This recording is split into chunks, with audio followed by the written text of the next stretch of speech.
آج اگر حکومت پوچھ لیتی ہے کہ یہ مال کہاں سے آیا،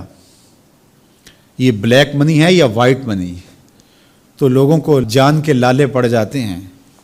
اور پھر ساری رات جو ہے وہ ٹیبل پہ وکیل بھی بیٹھا ہوتا ہے کہ کسی طرح سے ہم اس مشکل سے نکل جائیں اور ثابت کریں کہ یہ مال ہمارا کمایا ہوا ہے۔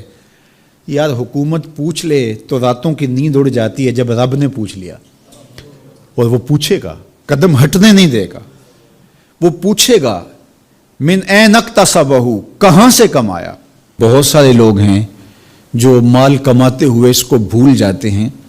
کہ ہم مال کیسے کما رہے ہیں۔ فرمایا کہ میری امت پہ ایک ایسا زمانہ آئے گا کہ لوگ اس بات کو فراموش کر دیں گے کہ جو ان کے پاس مال آ رہا ہے وہ حلال ذریعے سے آ رہا ہے یا حرام ذریعے سے آ رہا ہے۔ مال کی محبت اس قدر غالب ہو جائے گی کہ حلت اور حرمت اٹھ جائے گی، اور جب کوئی شخص اس مقام پہ پہنچ جاتا ہے، طمع اس قدر بڑھ جائے، پھر سمجھو کہ اس نے قیامت کے دن اللہ کے حضور سخت شرمندگی کا اہتمام کر لیا ہے، سخت رسوا ہوگا اس دن۔ تو ہر صورت کے اندر وہ ذرائع اختیار ہمیں کرنے ہوں گے جو حلال ہیں۔ علماء نے لکھا ہے کہ اگر رزق پاک نہیں ہے تو نیک لوگوں کی دعاؤں سے بھی حصہ نکال دیا جاتا ہے، یعنی ایک تو اس کی اپنی دعا قبول نہیں ہوگی، دوسرا نیک لوگ جو دعائیں مانگتے ہیں، اللہ پوری امت پہ رحم کر، پوری امت کی خیر فرما، تو اس شخص کا حصہ نیک صالحین لوگوں کی دعاؤں سے نکال دیا جاتا ہے۔ تو قیامت کے دن اللہ اپنے حضور سے بندوں کے قدم ہٹنے نہیں دے گا جب تک یہ سوال نہیں پوچھ لے گا کہ تم نے رزق کمایا کہاں سے۔ اور پھر دوسرا سوال ہوگا کہ وفیما انفقہ، اس کو خرچ کہاں کیا۔ عمومی طور پہ ہم اس پہ تو زور دے دیتے ہیں کہ مال حلال ذریعے سے کمانا چاہیے، کسی سے زیادتی نہیں کرنی چاہیے، جھوٹی قسم سے مال نہیں کمانا چاہیے، کسی کو دھوکہ دے کے مال نہیں کمانا چاہیے، مال کمانے کے ذرائع اچھے ہونے چاہیے، یہ اس پر تو ہم توجہ دیتے ہیں۔ لیکن سوال یہ بھی ہوگا کہ صرف یہ مسئلہ نہیں ہے کہ تم نے کمایا کیسے، یہ بھی مسئلہ ہے کہ تم نے مال کو خرچ کہاں کیا، مصرف کیا تھے اس کے، فضول خرچی میں، اسراف میں تو وہ مال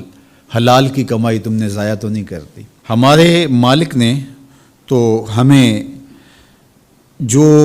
مال ہے اس کو بے وقوف لوگوں کے ہاتھوں میں دینے سے منع کیا ہے۔ بچے ہیں جو مال کے مصرف کو نہیں جانتے، اس طرح گھر کی وہ خواتین جو مال کے مصرف کو اچھی طرح نہیں سمجھتی اور فضول خرچی کرتی ہیں، تو شوہر کی ذمہ داری ہے کہ وہ اخراجات کنٹرول کرے۔ یہ اس آیت کریمہ کی شرح کے اندر علماء نے لکھا کہ بے وقوفوں کو مال نہ دو، چونکہ وہ اگر غلط جگہ پہ خرچ کریں گے جہاں خرچ نہیں کرنا چاہیے تھا تو اس کا حساب آپ کو دینا پڑے گا۔ تو مال کو خود بھی ایسی جگہ پہ خرچ نہ کریں، اور مال کا امین ان کو نہ بنائیں